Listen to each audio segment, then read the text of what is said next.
Hello, BookTube. I once again almost forgot the mail. I've got a little mail from this morning that we can go over. 4 packages, no boxes, but we'll see. Could be something squeal-worthy. Let's see what this first one is. From Harvard University Press. Oh my. Okay, it comes out in October. It's by Frederick Wilmot Smith, and it's called Equal Justice: Fair Legal Systems in an Unfair World. Equal Justice. Charged with 1 count of sex trafficking conspiracy and 1 count of sex trafficking, Jeffrey Epstein faces up to 45 years in prison. But with several private homes, jets, and a safe full of diamonds, Epstein has the financial opportunity to hire the nation's best lawyers and buy his way out of a full sentence. And he wouldn't be the first to do so. This is the reality of the legal justice system in America. In countries like the US and UK, the design of the legal system allows people with enough money to pay their way towards certain legal outcomes. Justice, then, depends not only on the substance of the laws we pass, but on the designs of the system that administer and enforce them. Okay. Okay. All right. Obviously, the publicist who wrote this wanted the pub sheet to be as topical as possible. I myself think that Jeffrey Epstein is going to get the book thrown at him. I think he's going to spend the rest of his life in jail, and I believe he will be killed in jail. So I'm not sure that holding him up as an example of somebody who's going to skate on justice for a second time in his life is a good idea for the pub sheet. But I'm sure that, the publishing schedules being what they are, I'm sure that Frederick Wilmot Smith does not do that. He couldn't possibly. Okay, so this comes out in early October. Since it comes out in early October, I will probably wait for the finished copy. So that's our first one, a brainy piece of nonfiction. This next one is tiny. It could be a slim volume of poetry. We haven't had one of those in a while. Let's see what this one is. I almost pulled out an invoice. Ugh. Oh no! Oh no! Oh, it's even worse than a slim volume of poetry. It's a slim volume of philosophy. Oh no! Okay, this is an English language translation, I'm assuming.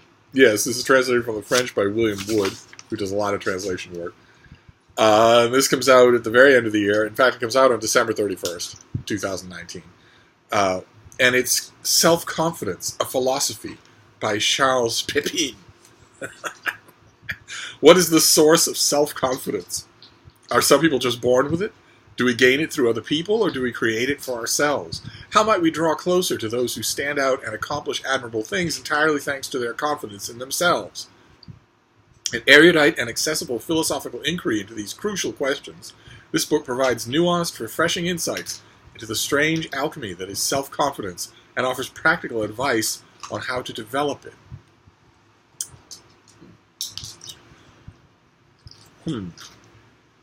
And what might... Oh, the publicity sheet gives us a few bullet points of some of the practical advice.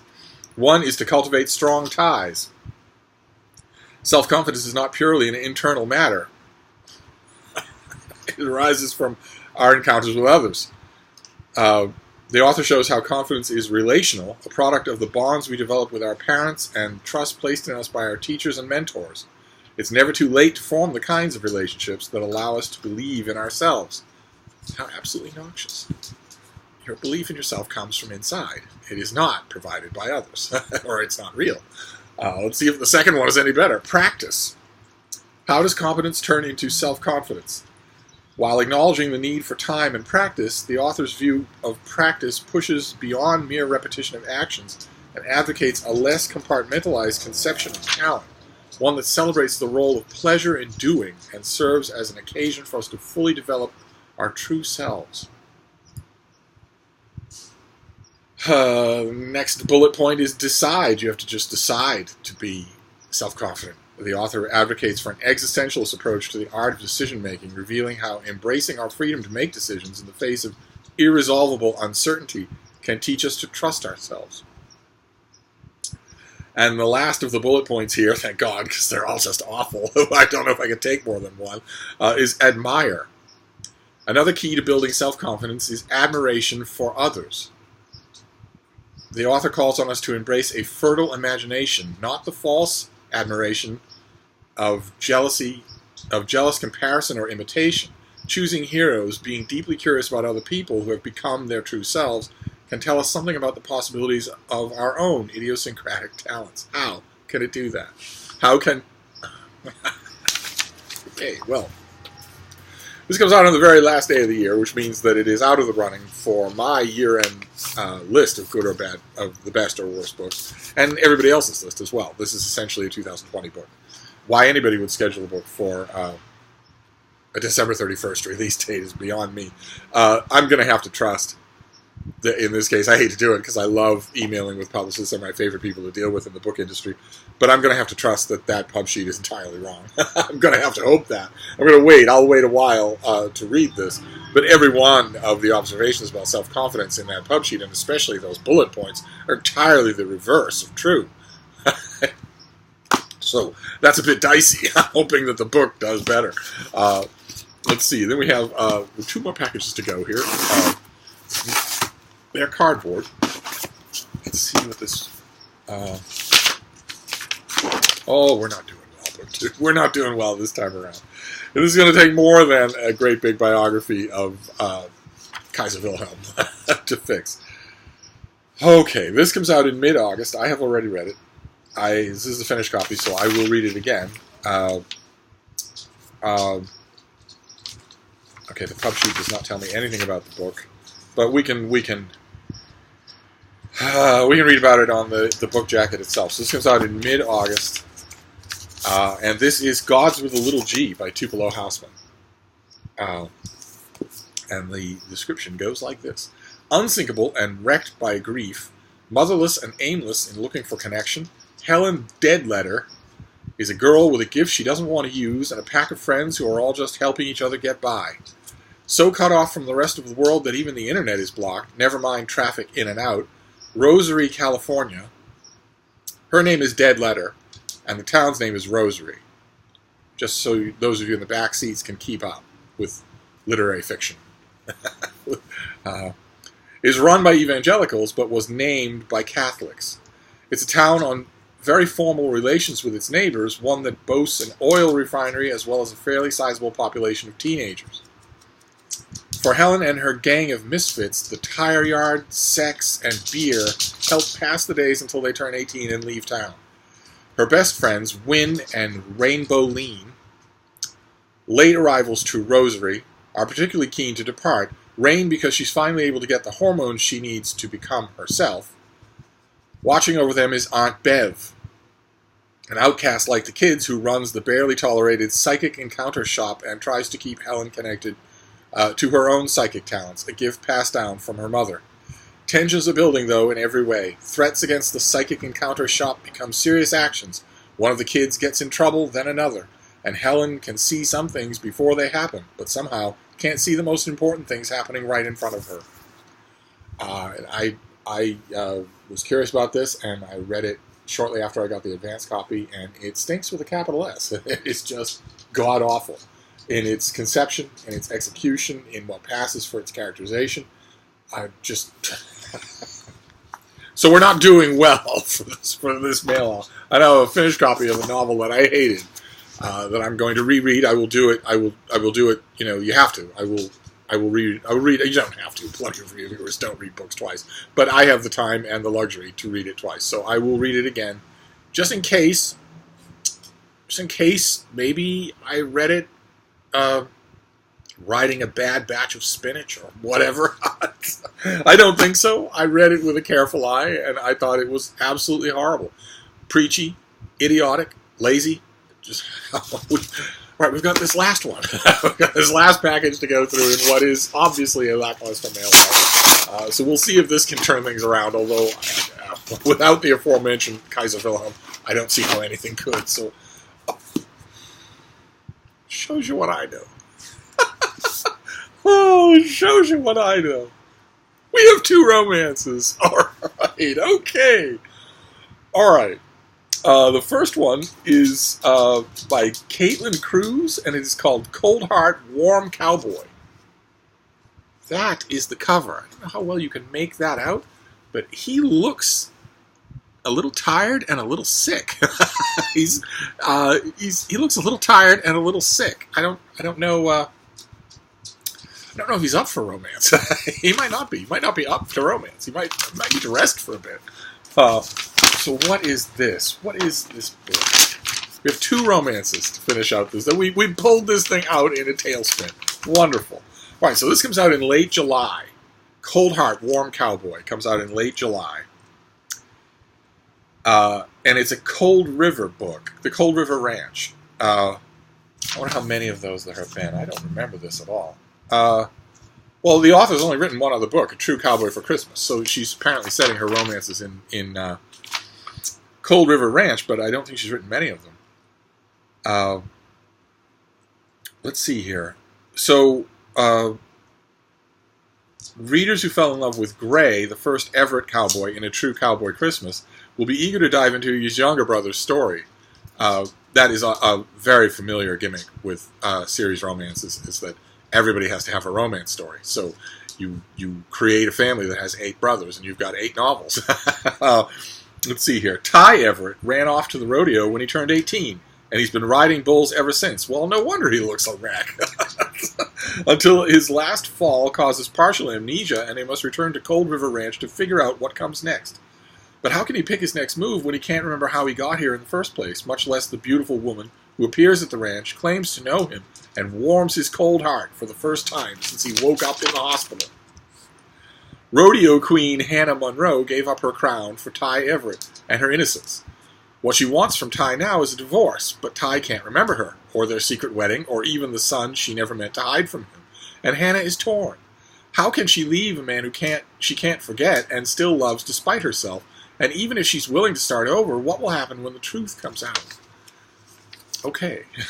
All right. So Cold Heart, Warm Cowboy has a few hurdles to overcome. One is making a plot gimmick out of the incredible injuries that bull riders sustain all the time. The rodeo riders sustain all the time. They're a wreck. By the time they're 30, they're a wreck. They can't climb a flight of stairs. And the other is, I'm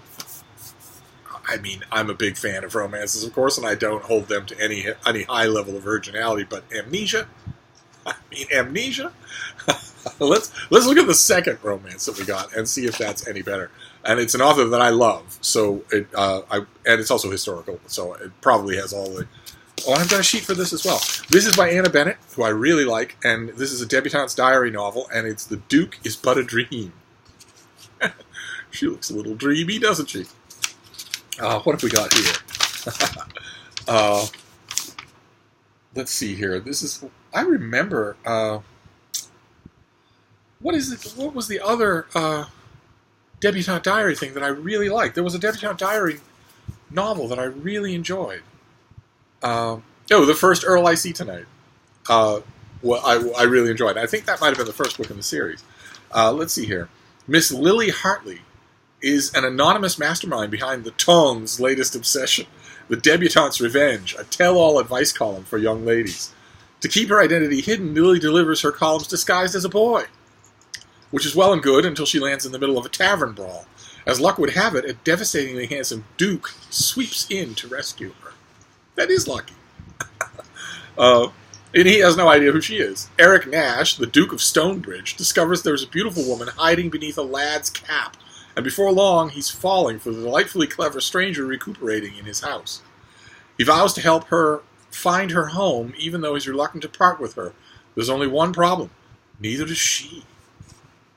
Lily has no idea who she is. Oh my god, more amnesia. She could be a duchess or a maid, betrothed or married. There's only one thing she does know, that her attraction to Nash is more than skin deep, and it grows stronger every day. While Lily and Nash search to find her true identity, they might lose their hearts to each other. What are the odds that from Macmillan, on one day, I would get 2 romances that each hinge around amnesia? What are the odds? Okay. Well, that's a little disappointing. That and also the cross-dressing is a little disappointing. I always want There's a little fugitive part of me that always wants. I have read books where it happens, but they're not these kind of books. There's always a fugitive part of me that wants that cross-dressing where the young lady in the romance novel dresses like a boy for adventure or to hunt down a criminal or whatever, and is rescued by a dashing lord. I always want the lord to be disappointed when he finds out that the person that he swept up in his arms is female instead of male. I always want that to be, oh, well, I was interested in making all sorts of overtures to you while I thought you were a young boy, but since you're a young girl, not so much. But instead, no, the Duke is always, the Duke or the Viscount or the Marquess, they're always incredibly helpful to the young man, but they're very happy when it turns out to be a young woman. I don't know. I've known people who have mental trauma, head trauma, even some short-term amnesia. It's not. I mean, it's not understood by novelists. Of course, it never has been. It's used to sort of blank out the parts of a character that they want to reveal later on in the book. I don't particularly like it being cheapened into a plot device, but that's okay. That's okay. It's just the only reason it's bothering me is because it's 2 in a row. It's 2 romances that are both relying on that. So, but anyway, I'm looking forward. They're both coming out in late July. I'll read them both right away. So, an uneven mail haul. We have Equal Justice, which sounds intriguing, a little bit oblivious, but intriguing, and it will come out later in the year. I mean, it's just a pub sheet that we read. It's not the book, so I will judge the book on its own merits. But the idea that the super wealthy always escape justice in America is not completely true. It's not completely true. Dozens of witnesses have come forward. There's an enormous trove of proof against, for instance, Jeffrey Epstein, who has billions of dollars to defend himself. He doesn't have a chance of getting a light sentence or getting off or anything like that. He doesn't have a chance, in my opinion, of a sentence that anywhere near approximates the sweetheart deal that he got from a member of Trump's cabinet back in the day. I think he's going to get the book thrown at him. I think his life, as he knows it, is over. I think he's going to jail for the rest of his life. I'd be amazed if that didn't happen. So I'm not... Well, I'll have to dig into the book and see, but I'll wait a bit to do that. Then a philosophical self-help guide about self-confidence. What it is, where it comes from. Apparently it comes from other people. How you can do to bolster it. And apparently that you bolster it through other people. I could come up with a few bullet points of self-confidence for you myself that don't have anything to do with this author. And they would be the opposite of what this author says. Find a thing that you love. Find a thing that you love to do. They don't have to be the same thing. Ground yourself. Find out who you are. And then the only thing you really need to exercise is your ability to take harsh criticism without getting bitter. That's all. That's all you have to do. And love will help you do that. Find something that you love and something that you love to do. Make yourself of use. Make yourself of good, worthy service. Somewhere, somehow, to someone. And your self-confidence will blossom. You won't need a French philosopher to give you bad advice. Then we have Gods with a little G. What can I say? If you are going to read this in August and you like it, more power to you. And I can hear already some of the wags out there saying that there's a reason I didn't like it and that it's on the cover. That is not true. That is not true. That is not true. I just thought it was, I guess the euphemism in critical circles is a huge misfire. I thought it was a huge misfire. And I'll be amazed. Tupelo Hausman is extremely well plugged in to the literary scene. So she will get a New York Times book review in the Sunday Book Review. And I'd be amazed if anybody calls her book on any of its shortcomings. I don't think that will happen in the Journal or the Post or the Times. So I guess, good for her. But if you read it, you heard my opinion, and we'll see if you agree with me. And then lastly, 2 romances. To really save this mail haul, we have what is it? Cold Heart, Warm Cowboy, and The Duke is But a Dream. 2 romance novels centering on amnesia. One of a bull rider or a rodeo rider who falls on his head, and the other, well, we don't know why. We don't know why the young woman in question doesn't remember things, but we'll find out. But anyway, that's the mail for today. Plenty for you romance lovers to look forward to, but that's only me and Sarah, so there aren't many others. And we'll have to hope for a better tomorrow. We'll hope for a big stack of stuff tomorrow that we can talk about. In the meantime, I'll wrap this up for now, but I'll see you soon. Thank you, BookTube.